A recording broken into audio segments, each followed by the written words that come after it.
Navi Mumbai police आयुक्तालयामध्ये वाढती लोकसंख्या, वाढतं इंडस्ट्रियलायझेशन, वाढत्या कंपनीज, कॉर्पोरेट पार्क्स याच्यामुळे खूप मोठ्या प्रमाणात विस्तार होतो आहे. उल्वे, उरण, तळोजा, खारघर, पनवेल असा हा मोठ्या परिसरामध्ये जनसंख्या खूप मोठ्या प्रमाणात वाढत आहे आणि त्यांना ह्या सर्वांना अप्रोप्रिएट पोलीस सर्व्हिसेस देण्याच्या दृष्टिकोनातून नवी मुंबई पोलीस आयुक्तालयामध्ये एक तिसऱ्या डीसीपीची निर्मिती केलेली आहे. त्यामुळे आता नवी मुंबई पोलीस आयुक्तालयामध्ये एकंदरीत 3 डीसीपी आणि 6 एसीपी हे फील्ड मध्ये उपलब्ध राहतील for offering better police services to the people.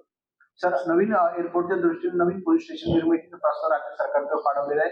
अनेक पदं नवीन निर्मिती करतायत, ती कोणती असणार? नवी मुंबई जो विमानतळ आहे हे इंटरनॅशनल एअरपोर्ट असल्यामुळे या ठिकाणी ऑलरेडी 285 पोलीस अधिकारी आणि कर्मचारी हे इमिग्रेशन पर्पजसाठी या पदांची निर्मिती शासनाने केलेली आहे. या व्यतिरिक्त एअरपोर्ट पोलीस स्टेशनसाठी 218 पदं आणि ट्रॅफिक मॅनेजमेंट सभोवतालची ट्रॅफिक मॅनेजमेंटसाठी 177 पदांचा प्रस्ताव हा शासनाच्या विचाराधीन आहे. तो लवकरात लवकर अप्रूव्ह होणं अपेक्षित आहे.